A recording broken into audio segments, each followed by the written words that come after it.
공장에서 큰 불이 발생해서 벌써 8시간째 진화 작업이 이어지고 있습니다. 강한 바람과 불길, 그 연기가 치솟으면서 좀처럼 불길이 잡히지 않고 있다고 하는데요. 10여 명이 연기를 마시고 인근 병원으로 옮겨져 치료를 받고 있고, 유독가스가 인근 아파트 단지로 번져서 주민들이 밤새 불안에 떨고 있습니다. 공장 옆을 지나는 주변 철도 운행도 중단이 된 상황이고요. 더 큰 피해로 이어지지 않을지 정말로 걱정스럽습니다. 요즘 이런 크고 작은 화재 소식들이 연일 들리고 있죠. 어제 비가 좀 내리면서 산불 위험지수가 잠시 낮아지는 것 같더니 오늘부터 다시 위험지수가 높아질 것으로 전망이 되고 있는데요. 전국에 강한 바람까지 불면서 화재 위험이 높아지고 있으니까요. 철저한 화재 예방에 신경 쓰셔야겠습니다. 모쪼록 한국타이어 화재 진화 소식이 빨리 전해지길 바라면서 3월 13일 월요일 오늘 아침 1라디오 출발합니다.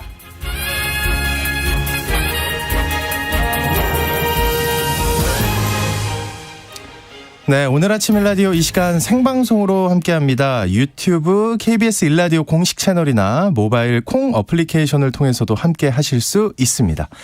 자, 오늘부터 프로그램이 새 단장을 했는데요. 매주 월요일 이번 주 농작업 정보 시간 준비되어 있고요. 새로 마련한 건강의료 처방전 시간에는 치매 치료제와 신약 개발에 대한 소식 전해드리겠습니다.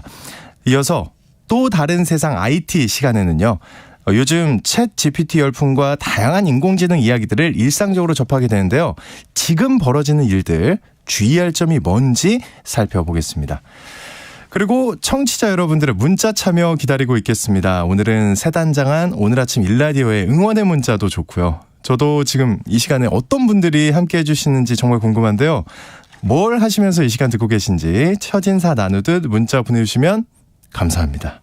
네, 추첨을 통해서요. 농촌진흥청에서 제공하는 웰빙 혼합 잡곡 세트를 한 분께, 또 향긋한 커피를 드실 수 있는 모바일 커피 쿠폰을 두 분께 드리겠습니다. 방송에 참여하실 분들은 단문 50원, 장문 100원이 드는 유료 문자 샵 9730으로 보내주시기 바랍니다. 유익한 정보와 살아있는 이야기가 있습니다. KBS 오늘 아침 1라디오.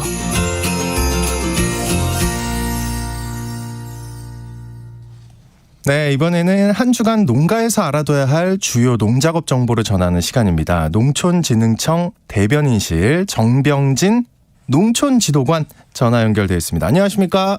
네, 안녕하세요. 네, 이렇게 처음으로 첫 방송 연결돼서 굉장히 영광스럽습니다. 근데 제가 농촌지도관 제대로 말한 거 맞죠? 처음 듣습니다. 어떤 일 하시는 거죠?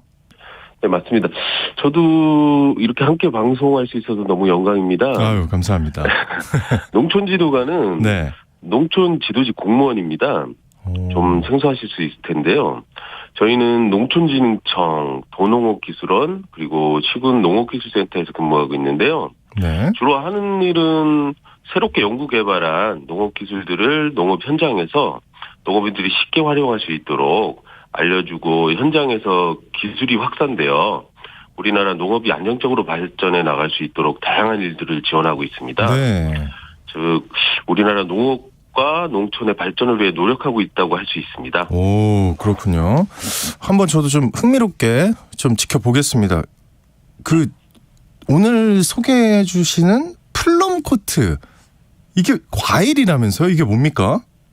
네, 플럼코트는 살구와 자두를 교잡해서 두 과일의 장점만을 살린 과일인데요. 네. 플럼코트의 열매를 안정적으로 맺게 하려면 살구 꽃가루로 인공 수분을 해줘야만 합니다. 네, 살구와 자두를 교잡해서 새로운 과일이라는 거죠? 네네네. 근데 이게 인공 수분을 해주는 이유가 뭔가요? 네, 자두와 살구를 교잡한 과일인 플럼코트는 꽃가루가 없습니다. 그리고 다른 과일보다 일찍 꽃이 피는 특성이 있는데요. 꽃 피는 시기가 3월 말에서 4월 초 사이로 꽃샘 추위가 오는 기간과 겹치기 때문에 안정적인 수분이 어려울 수 있습니다. 네. 그래서 플럼코트가 안정적으로 달리게 하려면 과수원 안에 꽃 피는 시기가 비슷한 살구나무를 30% 심어주고, 꽃가루 운반을 위해서 디형벌 등 곤충을 활용해서 자연 수분을 유도해줘야 하는데요.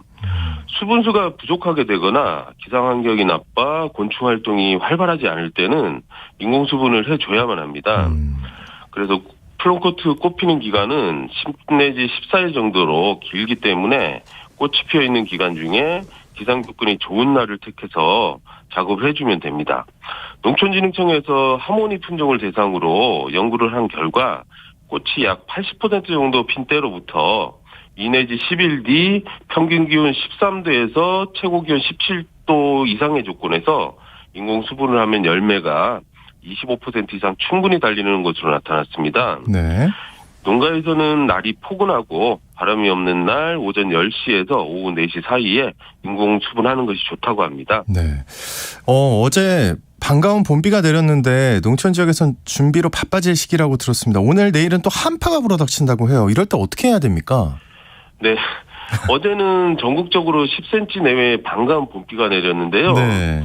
조금이나마 가뭄 해결에 도움이 되었으면 좋겠습니다. 많이 해결돼야 되는데, 그죠? 네. 봄비와 함께 온갖 새싹이 돋아나기 시작하는 지금이 농촌 지역에서는 벼, 감자, 고구마, 고추 등의 농사를 본격적으로 준비하는 시기로 매우 바쁜 시기라고 할 수 있겠습니다. 농가에서는 종자, 농자재 등을 준비하고 농기계 등이 잘 작동되는지 점검하는 등 본격적인 준비를 해야 하겠습니다. 네. 그리고 이 시기는 갑작스러운 꽃샘추위가 자주 나타나는 시기이기 때문에 항상 농작물, 가축 등에 대한 보온 관리에도 각별한 주의가 필요하겠습니다. 네. 어쨌든 뭐 오늘 내일 한파라고 하는데 이게 지나고 나면 이번 주 농업 기상 전망은 어떤가요? 이번 주는 전국이 대체로 맑을 것으로 예상이 되는데요. 금요일 오후에 제주, 토요일 오전에는 전남권과 경남권에 비가 올 것으로 보입니다. 기온은 아침 영하 5도에서 10도, 낮 기온은 6도에서 21도로 평년과 비슷하거나 조금 높겠습니다. 하지만 말씀하신 대로 네. 오늘과 내일은 꽃샘추위가 닥쳐 기온이 매우 낮습니다. 건강관리에도 유의하셔야겠습니다. 그리고 봄비가 오긴 했는데요. 당분간은 대기가 매우 건조할 것으로 예상이 됩니다. 논두렁, 밭두렁 태우기와 고추대 등 농업 부산물 태우기는 미세먼지와 산불 발생 등의 부작용이 있기 때문에 절대 하시면 안 됩니다. 그렇습니다. 자, 그리고 이번 주 농가에서 실천해야 할 주요 농작업 정보 알아보겠습니다. 벼 재배 농가는 지금 어떤 준비가 필요할까요? 벼 재배 첫 단계인 모기르기를 잘하기 위한 사전 준비를 해야 할 사항에 대한 점검이 필요합니다. 네. 먼저 재배 지역별 생태, 습기, 용도 등을 고려해서 맞는 벼씨 종자를 준비하셔야 하는데요. 신품종을 재배할 경우에는 적응지역, 병해충 저항성 등 재배 안정성을 확인해 주셔야 합니다. 네. 그리고 보급종 종자를 확보하신 농가에서도 작년부터 보급종 종자가 소독이 안 된 상태로 공급되고 있습니다. 종자 소독을 반드시 실시하셔야 합니다. 또 종자는 손 또는 전가정 자동 파종기를 이용해 파종 작업을 하기 때문에 균일한 파종을 위해서는 소금물 가리기 작업 전에 반드시 탈망 작업을 해줘야 합니다.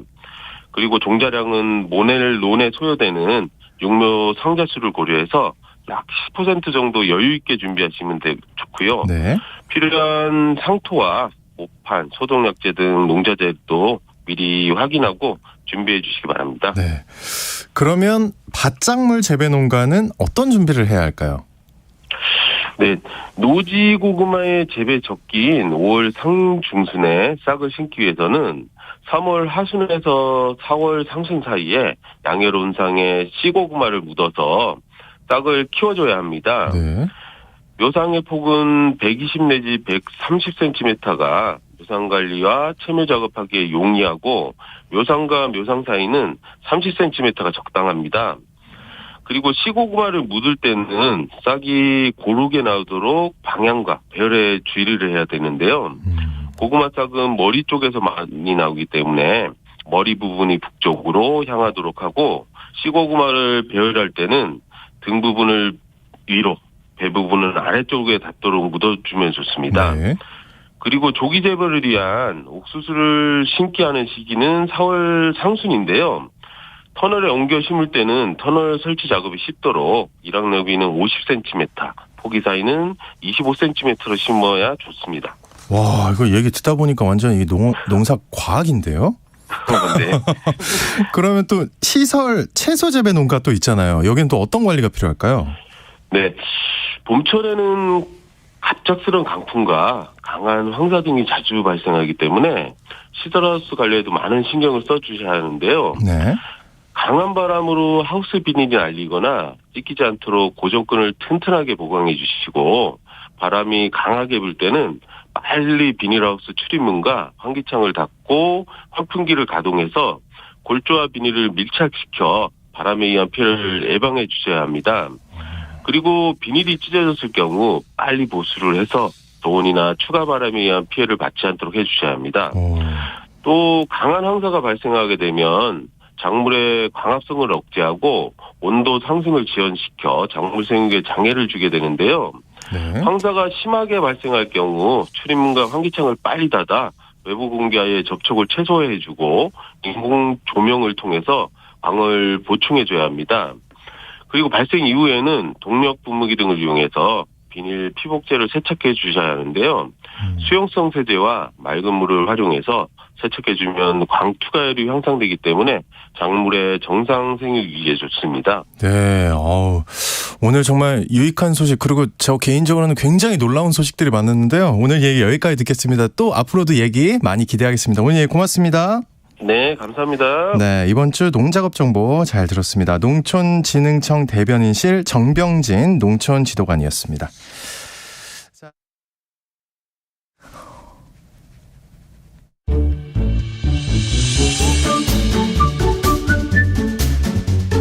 아침을 여는 기분 좋은 습관.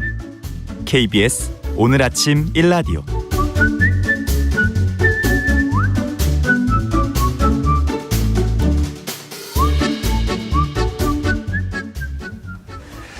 네, 새롭게 마련한 코너 건강의료 처방전 시간입니다. 평소 병원 약국 이용하면서 의료 서비스에 대해서 답답하고 궁금한 점들이 많으셨을 것 같은데 관련된 이슈도 설명해 드리고요. 또 정보도 드리면 좋겠다 싶어서 마련한 시간인데요.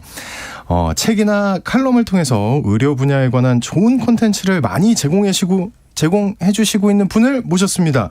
박한슬 약사님 함께 해주시겠습니다. 안녕하십니까? 네, 안녕하십니까? 네, 근데 여기 우리 작가님이 소개해준 글을 보니까 약사신데 약을 파는 게 아니라 글 짓는 약사시라고요? 네, 제가 약사로서 가지고 있는 어떤 지식이나 능력을 꼭 약국 일을 하는데 써도 좋겠지만 그거를 글 통해서 더 많은 분들한테 다가가는 것도 좋은 것 같아서 그런 네. 일들을 하고 있습니다.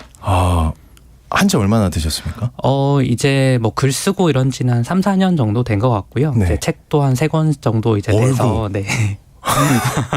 네, 궁금한 게 많은데 네, 천천히 나중에 알아가 보도록 하고 오늘 일단 많은 분들이 걱정하시는 거죠. 치매에 관한 얘기를 준비해 주셨다고 하는데 정말 대부분이 두려워하지 않나 싶어요. 지금 저도 이제 40대 초반인데 벌써 두렵거든요. 벌써 네. 네, 걱정이 돼요. 혹시 나는 가능성이 있는 거잖아요. 이게 정확히 어떤 질병인가요? 치매라는 게 이제 보통 이제 의학적으로는 퇴행성 신경질환이라고 부릅니다. 네. 근데 이게 퇴행성의 말이 좀 어렵다 보니까 다른 예시를 좀 들어드리면요. 네. 우리가 나이 먹어서 계속 관절을 쓰다 보면 나중에는 막 관절이 닳아가지고 관절염이 생기지 않습니까? 그렇죠. 그런 거를 의학적으로는 퇴행성 관절염이라고 부릅니다. 그래서 이제 이게 똑같이 뇌도 오래오래 쓰다 보니까 이제 퇴행성 신경질환이 생기는 거라고 생각하시면 되세요. 근데요, 약간 다리는 제가 좀 의도적으로 쓰는 거잖아요. 막 네. 움직이기도 하고. 근데 뇌는 우리가 어쩔 수가 없는 거 아닙니까? 네, 맞습니다. 그래서 네.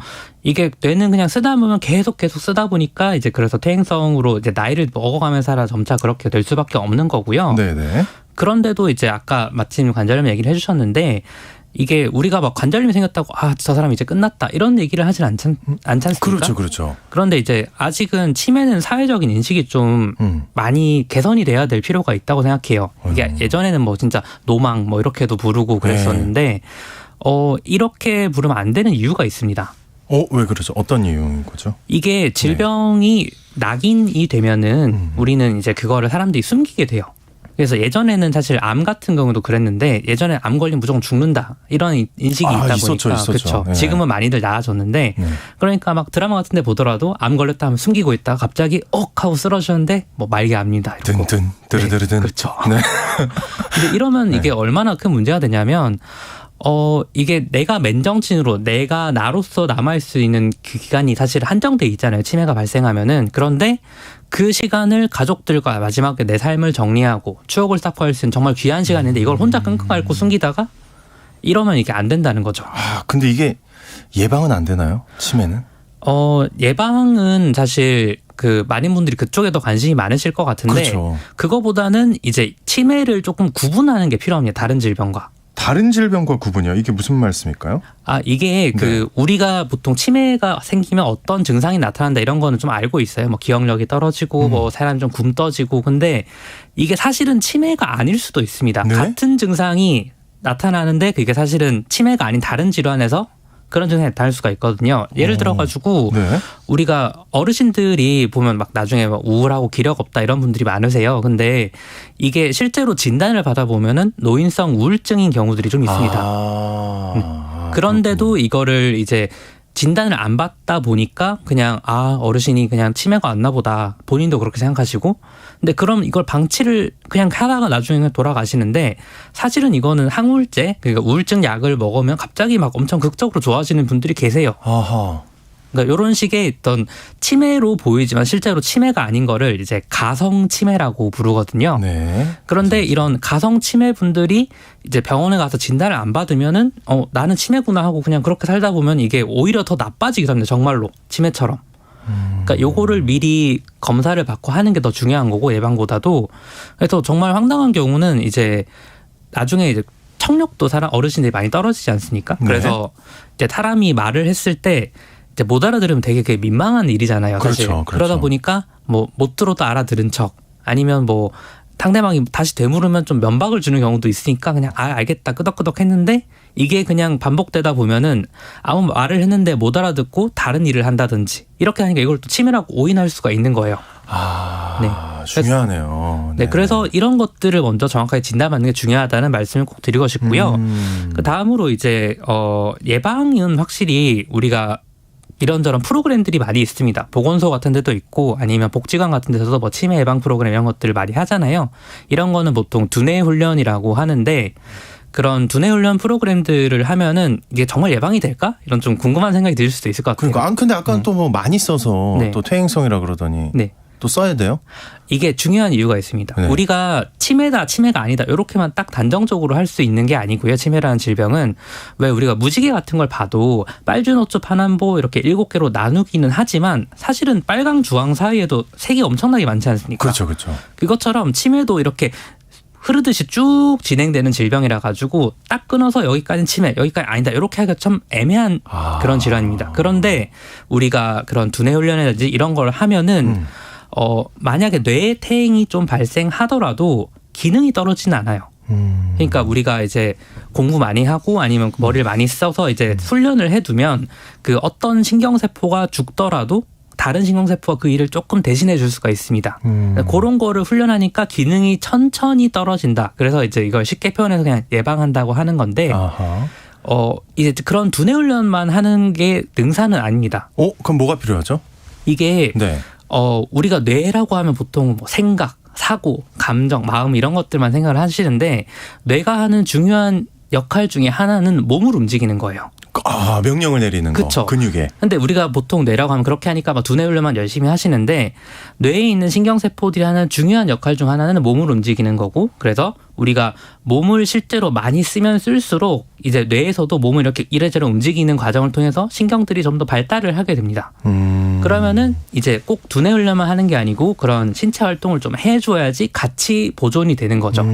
그래서 이제 차라리 밭일을 하시고 이런 거면 좀 괜찮은데 어르신들 중에서 그냥 나는 가만히 앉아 있는 게 좋다. 가만히 앉아서 그냥 두뇌 훈련하고 이러면 치매 예방된다. 이렇게 생각하시는 분들인데 그거는 저는 좀 부정적이게 생각을 합니다. 몸도 같이 쓰셔야 돼요. 네, 내향적이시면 안 됩니다. 어르신들 나오셔야 됩니다. 병원 가시고 그리고 움직이시고. 근데 요즘 또 사람들이 뇌 영양제 뭐 이런 약을 많이 먹잖아요.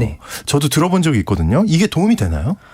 이게 실제로 치매 환자들한테는 좀 도움이 되는데요. 이거를 예방이 된다, 치매 예방이 된다 이렇게 생각하고 드시는 분들이 좀 있으세요. 근데 이건 절대 아니거든요. 절대 아니에요? 네, 제가 절대 아니라고 말씀드릴 수 있는 게 네. 이거를 이제 치매는 약간 일종의 농사에서 하자면 가뭄 같은 거예요. 그래서 논바닥이 쩍쩍 갈라지고 이러면은 우리가 뇌에서도 똑같은 일이 발생하는데 신경세포가 죽다 보면은 이제 뇌에서 신경세포들끼리 소통하는 데 필요한 요거를 신경 전달 물질이라고 부르는데요. 네. 이게 좀 부족해지는 경우가 생깁니다. 가뭄같이 그렇게 되는 거죠. 그러면은 이 약을 먹어가지고 그렇게라도 보충을 해주면 좋지 않냐. 그러니까 실제로 치매 환자들한테는 도움이 될 수가 있는데 우리가 논에 물이 차 있는데 물을 더 부른다고 농사가 더 잘 되진 않지 않습니까? 네. 그래서 그런 식으로 예방을 한다는 건 좀 잘못된 접근이고 차라리 그거보다는 이제 그 돈이면 이거를 이제 어르신들 식단에서 제일 부족한 게 단백질입니다. 의외로 이제 보통 이제 어르신들 식사하시면 한식 위주로 많이 드시니까 뭐 나물 반찬이라든지 이런 건 참 잘 맛있게 저도 좋아하고 잘 먹는데 네. 이러다 보면은 단백질이 부족해지기가 쉬워요. 그래서 꼭 고기가 아니더라도 뭐 두부라든지 아니면은 뭐 버섯이라든지 아니면 뭐 생선구이 같은 것도 괜찮으니까 이제 이런 것들을 계속 드셔야지 이제 뇌에도 영양이 공급되고 그다음에 단백질. 네, 몸에도 단백질이 공급돼서 체력이 유지가 되는 거죠. 차라리 그런 걸 드시는 게 더 낫다라는 게 제 생각입니다. 식단으로 좀. 네. 근데 좀 그런 생각 들 때 있잖아요. 와, 한 방에 뭔가 신약이 개발돼가지고 확 좋아지는 상상하잖아요. 이런 얘기 없나요 혹시? 그래서 이제 최근에까지도 계속 그런 약이 없어서 환자들이 되게 고통을 받으셨는데 하나 나왔습니다. 나왔어요? 네.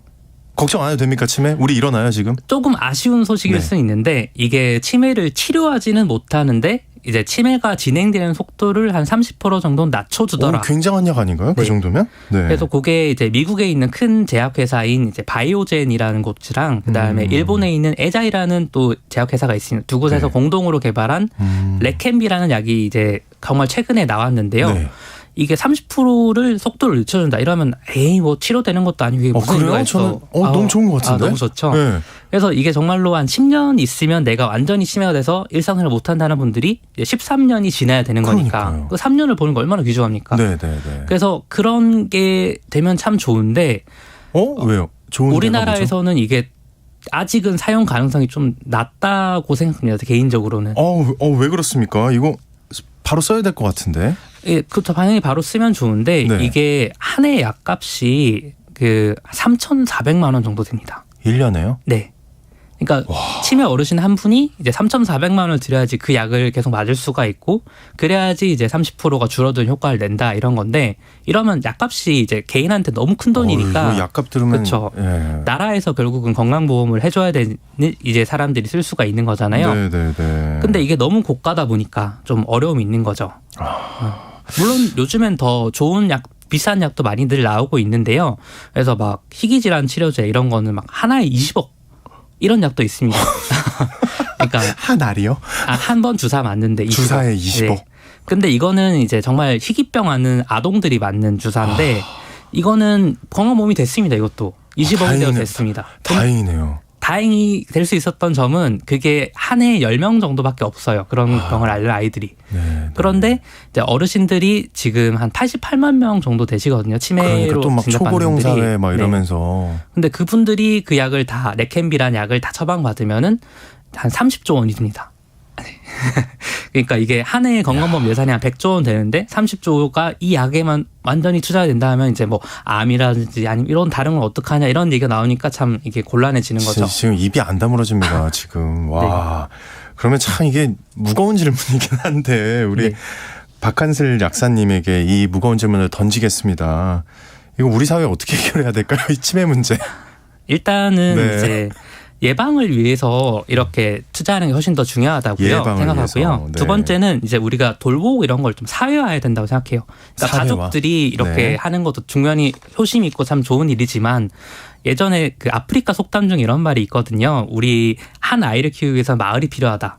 네, 그것처럼 어르신 한 분 돌보기 위해서 나라가 필요하다고 생각을 합니다. 그러니까 네. 그런 데 드는 돈은 조금 더 양해를 너르게 해주시면 좀 나아지지 않을까 그렇게 생각합니다. 예, 알겠습니다. 오늘 얘기 잘 들었습니다. 앞으로 이 코너를 위해선 박한슬 약사님이 필요하다. 네, 잊지 마시고.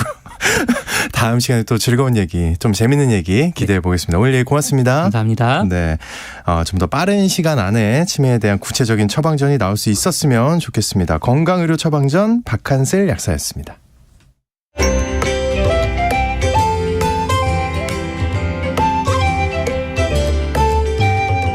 상쾌한 하루의 시작. KBS 오늘 아침 1라디오.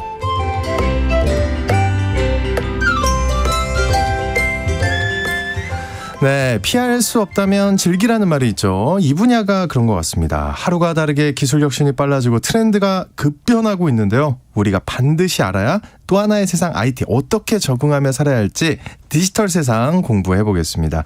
히든 브레인 연구소 송태민 소장님과 함께하겠습니다. 안녕하십니까? 네, 안녕하세요. 반갑습니다. 네, 일단 히든 브레인 연구소. 네. 굉장합니다. 네. 어떤 얘기 들려주실 건가요, 앞으로? 네. 앞으로 저는 이제 IT에 관련된 이야기를 좀 얘기를 해보려고 하는데요. 저는 이제 IT 트렌드나 이런 기술들에 대해서 손쉽게 이해할 수 있게끔 설명하는 게 가장 큰 장점인 것 같아요. 네. 쉽게 말씀해 주신다. 맞습니다. 네. 제가 이제 20년 넘게 이쪽 분야에서 일을 했거든요. 하다 보니까 아무래도 이쪽에 일하면서 생긴 인사이트들이 매우 많다 보니 이런 것들을 매주 공유하도록 하겠습니다. 네, 잘 만났습니다. 네. 제가 정말 모릅니다. IT. 네. 네. 공부 좀 해야 되겠습니다. 그럼 아무래도 뭐 겉으로 풍기는 이미지도 그렇고 누구보다도 좀 빠르게 네. 이런 기술이나 트렌드에 민감하실 것 같아요. 어떠십니까? 일단은 사람들이 현재 가장 궁금해하는 것들이 무엇인지 먼저 찾는 걸 굉장히 좋아해요. 찾은 다음에 내가 가능하면 먼저 써보자. 그래서 먼저 써보고 활용도 해보면서 이 사이에서 나온 노하우들이 있을 거잖아요. 네. 이런 것들을 이제 전파하려고 많이 노력을 하고 있어요. 먼저 써보고. 네네. 요즘 저 같은 사람도 많이 듣는 얘기가 네. 챗 GPT. 네, 맞습니다. 발음도 어렵습니다. 네네. 챗 GPT 이거 뭡니까 이거?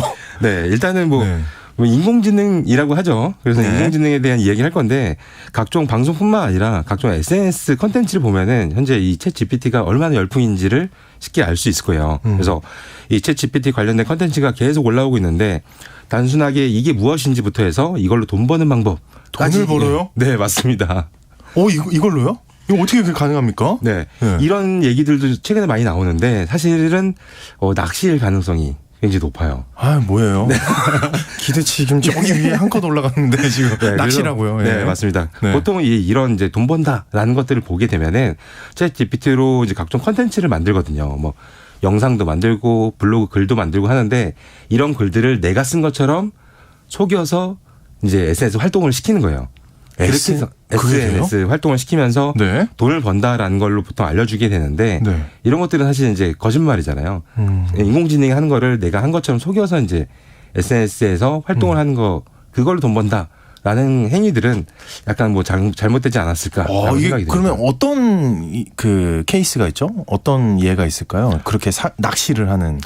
요즘 최근에는 제일 많은 게 가짜 뉴스가 뭐 인터넷상에서 굉장히 많은 뉴스가 있잖아요. 네. 특히 뭐 연예인들이라든지 정치권이라든지 이런 쪽에서 가짜 뉴스가 생성되는데 그런 것들이 사람들이 직접 쓰는 게 과거였다면은 현재는 전부 다 인공지능으로 자동으로 쓰니까 네, 하루에도 영상이 뭐 100개씩 만들어지는 게 현실이 될 것 같습니다. 야, 조심해야겠네요. 네. 이거 챗 GPT 쓸 때 좀 주의해야 할 사항이 있습니까? 어떤 네. 게 있을까요? 우선 요즘 이제 챗 GPT가 인기다 보니까 사람들이 이 스마트폰으로 앱을 다운받으려고 해요.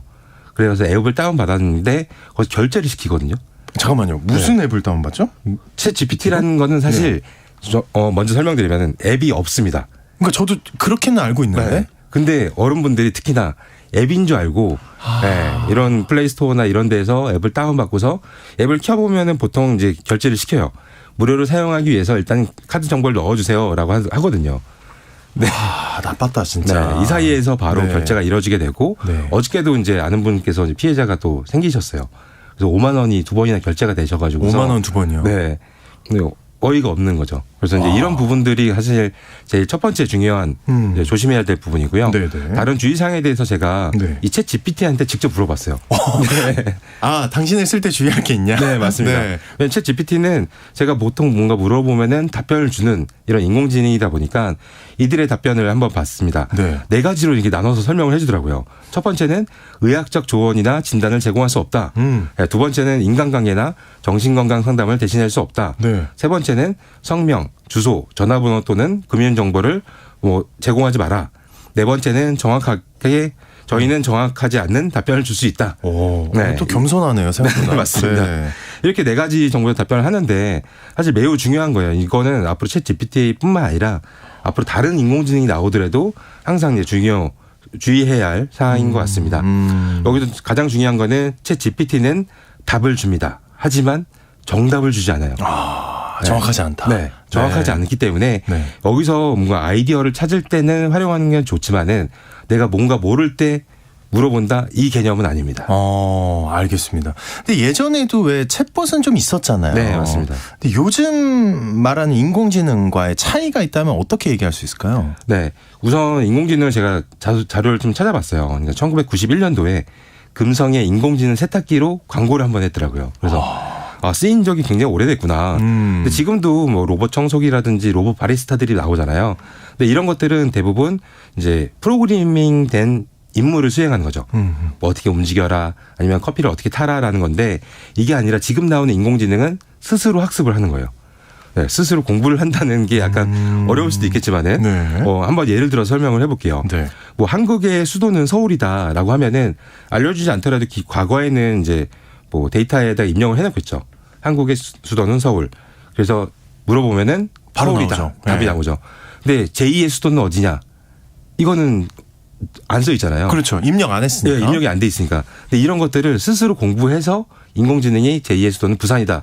이거를 알아내는 게 현재의 기술력이다라고 보시면 될 것 같습니다. 이야, 대단한데요. 네. 그러면 챗 GPT 말고도 또 네. 다른 인공지능이 있나요? 네, 맞습니다. 있어요? 네, 일단 되게 많아요. 지금 엄청 쏟아지게 있고요. 챗 GPT는 간단하게 텍스트로 질문을 해서 받는 방식인데 이것 말고도 이제 몇 가지 소개를 좀 해드릴게요. 현재는 이제 그림을 그려주는 이런 것들은 또 많이 나왔었거든요. 그래서 사람이 그리는 것보다 인공지능이 그린 게 훨씬 더 잘 그렸다라는 생각이 들 만큼. 네. 그림 몇 번 봤습니다. 네, 이런 것들도 있고요. 네. 뭐 마케팅 카피를 작성해 주는 거, 그다음에 블로그 글을 대신 써주는 거, 그다음에 제품 소개를 대신 써주거나 뭐 인테리어 같은 경우도 방 사진을 딱 찍으면은 여기 어울릴 만한 디자인을 알아서 해주는 네, 이런 서비스들도 있습니다. 네. 그래서 이런 거 말고도 현재 기분을 알려주면은 내 기분에 맞는 노래도 바로 작곡해서 네, 노래를 재생시켜줘요. 작곡까지요? 네네. 저작권에 걸리지 않고. 그죠. 완전 새로운 노래를 작곡을 하는 거죠. 대단한데요. 네. 그리고 회사원들이 사실 가장 좋아할 만한 게 있는데요. 네. 텍스트만 글만 쓰면은 알아서 PPT 네, 발표 자료를 만들어주는 거죠. 근데 그 네. 품질이 네. 쓸만한가요? 네, 현재까지는 완전히 보고를 할 만한 정도는 아닌데, 우와 신기하다라고 얘기가 나올 정도는 돼요. 네, 그리고 이제 회사에서 제일 많이 하는 게 회의를 많이 하잖아요. 그렇죠. 그 회의록을 보통 막내들이 쓰죠. 네. 그거를 자동으로 써줘요. 기가 막히네요. 네, 이거는 지금도 현재 서비스들이 많이 나와 있는데 네. 생각보다 품질이 꽤 좋습니다. 야, 근데 언뜻 이렇게만 얘기 들어도 우리 삶이 엄청나게 변할 것 같은데 어떤가요? 어떤 변화를 좀 가져올 수 있을까요? 네, 일단은 뭐 요즘 현대 사회에 사는 사람들은 모두 다 너무 바쁘잖아요. 그래서 모두들 바빠서 내가 둘이었으면 좋겠다 이런 생각 하지 않으신가요? 저는 하나로 괜찮을 것 같습니다. 네, 그렇게 많은 일을 하지 않습니다. 예. 네. 저 같은 경우는 근데 저 말고는 많이 그럴 것 같아요. 네. 저 같은 경우는 사실 제가 2명, 3명이었으면 좋겠다. 이런 분신이 좀 많았으면 좋겠다라는 생각을 뭐 하거든요. 하시려고요? 네. 정신이 좀 없다 보니까. 네, 자세한 얘기는 피하도록 하겠습니다. 네. 뭐 예를 들어서 네. 제가 회사에서 일을 하고 있다가 네. 점심시간이 돼서 밥을 먹으러 가잖아요. 근데 점심시간에 저 대신에 인공지능이 일을 해줄 수 있는 거예요. 그건 괜찮죠. 네. 그래서 뭐 고객의 전화를 응대를 대신 받아준다거나 비대면으로 미팅을 대신 해준다거나 이런 것들이 현재도 사실 조금씩 가능해지다 보니까 앞으로 이제 인공지능이 많아지면은 내가 할 일이 점점 줄겠다라는 생각도 좀 들기도 합니다. 근데 저 같은 사람은 또 이제 걱정이 되는 게 네. 이 자리를 진짜 작고 소중한 저의 자리를 인공지능이 대체하는 거 아닌가. 아나운서 필요 없어지는 거 아닌가. 네. 요즘 사실 AI 아나운서 좀 나오고 있잖아요. 그래서 사실 들어봤거든요. 네네. 저보다 나아요. 아니에요. 네. 아니에요. 뭘 아니에요 하면서 눈을 돌리세요. 일단은 뭐 괜찮습니다. 외모부터 네. 해가지고서 이렇게 네. 자동적으로 나오고 목소리도 원하는 톤으로 이제 설정을 하면은 뭐 화내는 거. 기가 막히다. 아니면 예를 들어 홈쇼핑에서 파는 형식으로 해주세요라고 하면은 인공지능이 알아서 이렇게 말을 하잖아요. 아니, 확실히 뉴스는 저보다 낫더라고요. 그래요? 라디오 뉴스 읽는 거는 네. 저보다 낫더라고요. 저는 홈쇼핑 쪽이 좀 낫더라고요. 아, 그래요? 네. 아, 저 진짜 기절할 뻔했던 게 네. 손석희 아나운서 선배 그거를 똑같이 하더라고요. 아, 맞습니다. 네, 충격적이었습니다. 맞아요. 네. 근데 앞으로 좀 조심해야. 아, 조심해야 돼요? 아, 확실하네요. 네. 근데 이제 약간 네. 뭐 그래도 빠른 미래는 아니겠죠? 라고 생각을 저도 하고 있는데 네. 그거 말고도 예를 들어서 이런 부분이 있어요. 이제 뭐 변호사나 이런 법률가 쪽이 사실 위험한 부분이 좀 있어요. 그래요? 네, 이유는 뭐냐면은 뭐 말하고 이런 것들도 있겠지만은 과거의 판례나 이런 데이터들이 많을 거잖아요. 이거 기반으로 찾는 거는 잘 찾겠네요. 맞아요. 사람보다 훨씬 더 잘 찾죠. 정확하고 빠르고. 네. 그럼 그거 기반으로 해서 이제 승소 확률도 분석을 하고, 네, 그렇다 보니까 자동적으로 법률 소장까지 작성할 수 있는 이런 부분이 좀 나옵니다. 와. 네. 근데 이제 언뜻 생각에 그러면 인공지능 변호사와 인공지능 변호사가 붙었어요. 네. 이건 뭡니까? 데이터가 많은 사람이 이기겠죠. 그리고 나중에는 그러면 이러다가 네. 재판 안 하고 바로 끝나는 거 아니에요? 그럴 수도 있을 것 같아요. 네. 얼마 전에 또 기사를 또 찾아보니까 있어요, 이게? 네, 일단 미국에 있고요. 네. 미국에서 이미 진행되고 있는데 이런 데이터들을 모으는 게 사람이 찾을 때는 예를 들어서 뭐 하루가 걸렸다. 근데 인공지능이 찾으니까 데이터를 5초 만에 찾는다. 하루와 5초는 이제 엄청난 차이가 있겠죠. 네, 그렇다 보니까 좀 차별이 좀 많이 될 것 같고요. 네. 이거 말고도 약간 재밌을 거는 학교에서의 수업 방식도 좀 달라질 것 같아요. 지금은 이제 일방적으로 다 똑같은 선생님이 뭐 똑같은 이야기를 하겠죠. 근데 앞으로는 개개인마다 학생마다 이 차별화를 도와주고서 강의를 해주는 거예요. 이야. 네. 아이들도 이제 뭐 지식의 이 높낮이가 좀 다를 테니까 이거에 맞춰서 해주다 보니까 좀 더 앞으로의 교육은 뭐 퀄리티가 좋지 않을까라고 생각이 듭니다. 야, 얘기 듣다 보니까 그냥 모든 직업이 위험하네요. 아나운서만 위험한 게 아니네요. 네. 어떻게 보면 다행입니다. 네. 위험하지 않아서.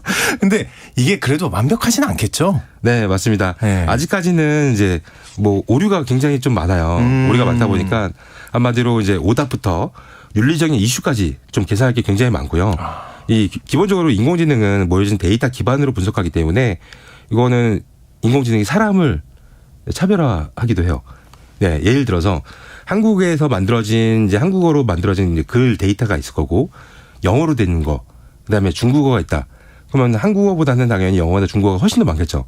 그렇죠. 네, 그럼 그들이 생각한 것들을 글을 썼을 때 우리나라보다 양이 더 많기 때문에 그들이 맞다라고 생각을 해버리는 거예요. 아, 야, 이거 차별적인데요. 이거? 네. 네, 그런 부분들이 지금 앞으로도 굉장히 많아질 거라서 약간 불안하다라는 생각이 들지만은 네. 차차 고쳐지겠죠.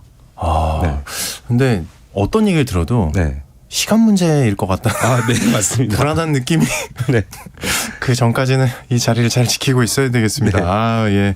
오늘 얘기, 챗 GPT 얘기 많이 들었는데요. 오늘 얘기 정말 감사하고요. 다음 시간에도 또 재밌는 얘기 기대하겠습니다. 오늘 고맙습니다. 네, 감사합니다. 네, 오늘 챗 GPT에 대해서 좀 주의할 점들 그리고 여러 가지 얘기, 인공지능의 등장에 대해서도 한번 살펴봤습니다. 히든 브레인 연구소 송태민 소장과 함께했습니다. 고맙습니다. 감사합니다.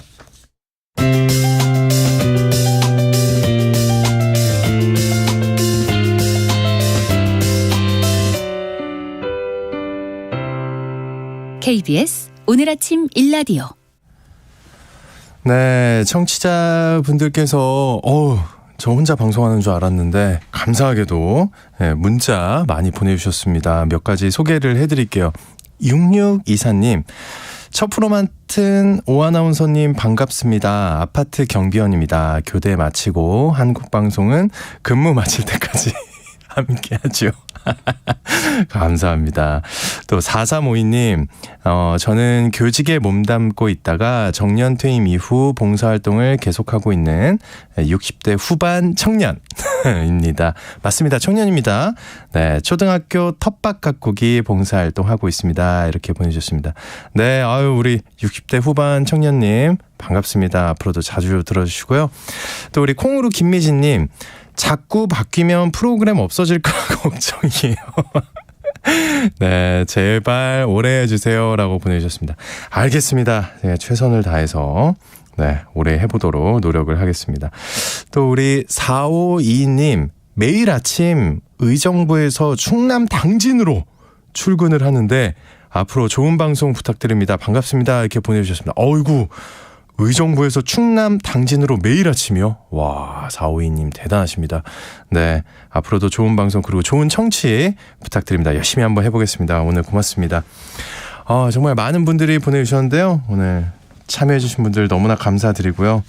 아까 그 오프닝에서 말씀드렸던 상품 3가지가 준비되어 있습니다. 종류는 2가지고 3분을 선정해 드릴 거거든요. 네, 선정은 홈페이지에 올려놓도록 하겠습니다. 웰빙 혼합 잡곡 세트랑 모바일 커피 쿠폰 기대해 주시고요. 저는 내일 다시 돌아오도록 하겠습니다. 오늘 함께해 주셔서 고맙습니다. 내일 봬요.